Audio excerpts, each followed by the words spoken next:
Now, as you know, I've been lucky enough to be custom fit on numerous occasions over the last few years, but just lately I've wondered if, in fact, I am doing it all wrong. You see, one significant thing of custom fit is swing speed, which, as we know, will play a huge part in shaft choice, which is ultimately a major part of the custom fit process.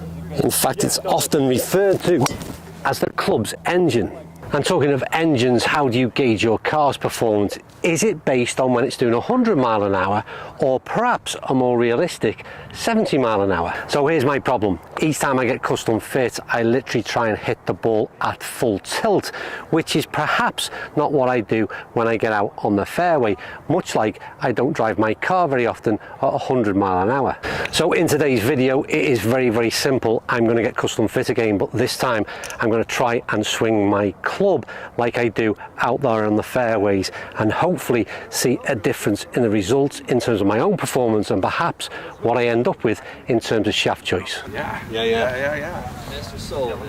How are we doing? Hey, good to see you again. How are you? Yeah, good. You all right? Good? Yeah. Right, more like your normal swing speed too. You're not jumping at it as much. You try that again? Of course.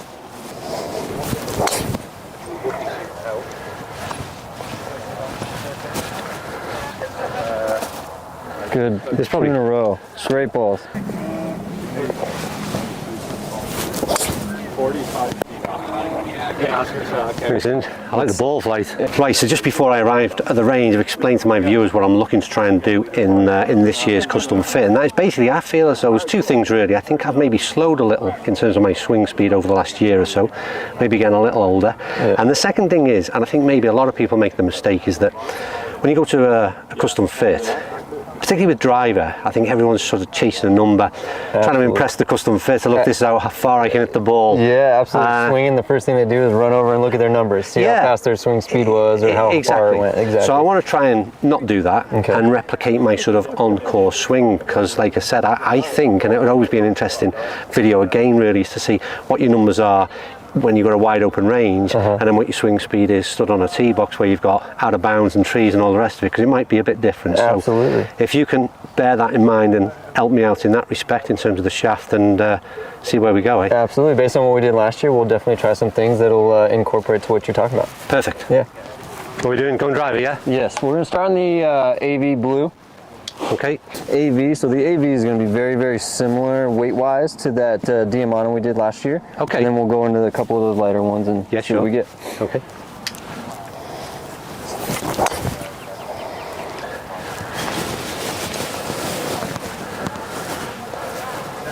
You want to do a couple more? Just kind of get a feel. I feel like the light ones, you just start to get out of control. Absolutely. It gets to be too light. It gets to be too light. Yep. Right, so quick update for you as to where we're at right now is I'm probably doing exactly what I didn't want to do and what I said I was trying not to, and that's swing too fast. The numbers in terms of club head speed at the moment is kind of, I'm swinging around 90 to 100 mile an hour. That's way too quick for me. Nothing like what I think I swing it like out on the course. So time for a quick drink and hopefully just slow things down a bit, because clearly I'm doing exactly what I hope not, and that's trying to hit it as far as I possibly can. Now here's back to the VR shaft, the one that's worked pretty well. We're just going to change the head now. So this is going to be the 0311 head as opposed to the XF. The XF is just going to generate a little more spin, a little more draw bias head, which isn't bad for you. We didn't see it. It didn't overspin on us at all. I just wanted to see what would happen now with this when we do hit that little cut, if it can keep it sub 25. Okay.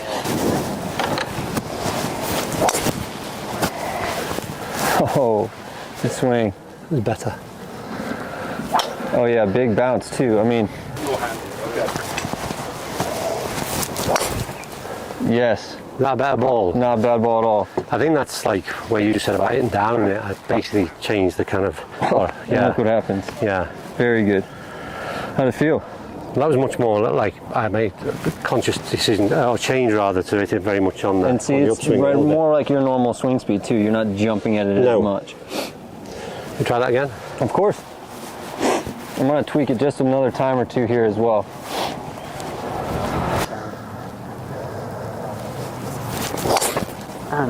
Which is different balls, them, aren't they? But it's a change, you know, bigger change than what I made, really. From that comment you made, I think should. Oh, look at that, that's sweet. Longest carry of the day now. Yeah. That's the longest ball overall. Yeah. Right, so a bit of an update on where we're at. Swing slowed down a little bit, which was good to see. Yeah, nice and controlled.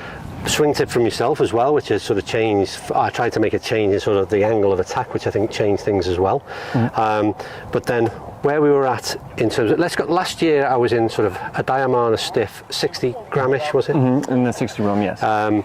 We've gone to something now a little bit. So very similar in weight. Yeah. So that's one of the things I wanted to explain is just because it has a 6 and an S on it doesn't mean that every 6 and an S is going to be one and the same. Okay. Kick points change, where the weight's distributed throughout the shaft changes. But the biggest thing is, like we said, that kick point and then that weight distribution. So even though they're both in the 60 realm, this one was a little easier for you to square up and a little softer down. So down at the bottom end section. Yeah, exactly. Okay. So where the Diamana is going to be a little stiffer down at that tip section compared to what we ended up in today and how we were hitting it. And I think I said to you off camera was that I felt as though I was kind of working hard with the Diamana, whereas again that's just the club head's coming through a little bit easier. Is that fair exactly to say? with the new VR? With the new one, it is getting through it a little bit easier without you having to work and swing that 100 mile per hour swing. You can swing that 96, 97 and it still catches up and squares up for you. So numbers, I'm not going to go all into data today, but basically in terms of numbers there, we're sort of 96 mile an hour, getting in that 235, 240 odd was the longest ball, wasn't it? Carry, yeah.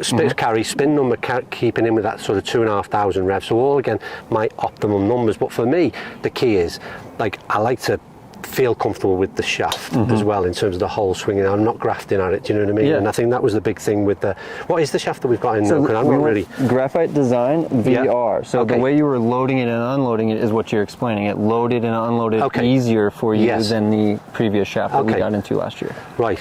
We're moving in the right direction anyway. Things are going good so far. What are we on to next? We're going to do the fairway wood. So we're going to jump right into something similar in that 65 realm and try our 3 wood and talk about it from there. And we're in Tensai Blue, which is a shaft that I just tried in. I don't think we filmed the hybrid bit, but it was really successful in terms of the hybrid. So hopefully that carries on into the fairway wood.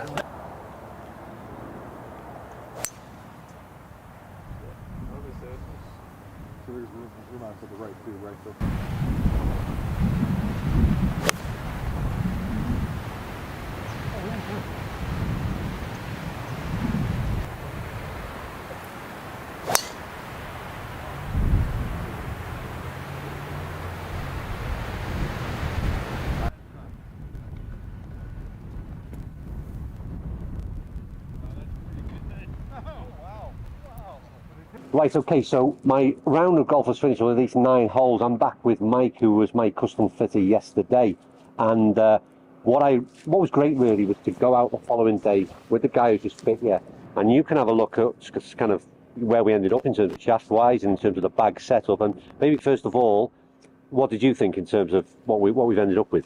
I felt like the way we had it set up from yesterday was a really good setup for you, especially how we saw it in the weather today and the cold and how you hit them. The key note was that driver. I mean, the driver had very little spin on it from our experience today. Good bounce forward, getting a lot of roll out of it and things like that too. The shaft in my irons remained the same as last year, but we changed things up, didn't we, in terms of hybrids and then into the driver. So the hybrid shaft was, and the fairways was the Tensai Blue. Tensai Blue, yeah. So for those ones, we were looking to get a little bit higher launch, a little bit more spin to keep it in the air longer.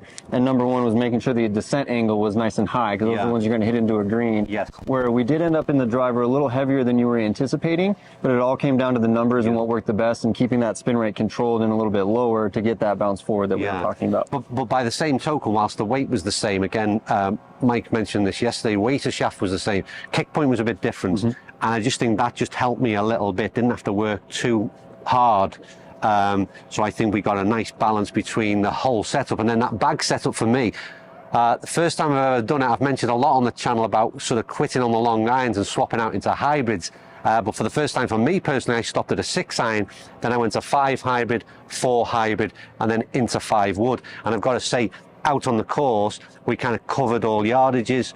I had sort of, could play a variety of shots, a lot of flexibility within that bag setup as well. So I like that as well. Absolutely. I mean, everything from the fitting yesterday was 10, 12 or so longer than each other. So it filled every gap all the way up to the driver. I've never ever played golf with the custom fitter, and I think, like I said, it was nice for both of us maybe that kind of, what we did yesterday turned out good. Yeah, just, you never know if there is a couple little tweaks we might need to make, because like you said, the swing does change on the golf course to the driving range for most people. But like you said yesterday, you did a really good job of keeping your encore swing or trying to keep your encore swing throughout the entire fitting, and that helped a lot. And I don't want to tweak anything we did. They look good today. Yeah. Thanks to Mike, fantastic job. But I think, you know, custom fitters in general, don't forget, it's mega important that if you want to get that bag set up right, then you've got to spend the right time with the right custom fitter and get yourself dialed in. Right, hopefully this was of some benefit to you. The key message was, for me at least anyway, and I think it might work for you, try and replicate that encore swing when you do get into that custom fit situation.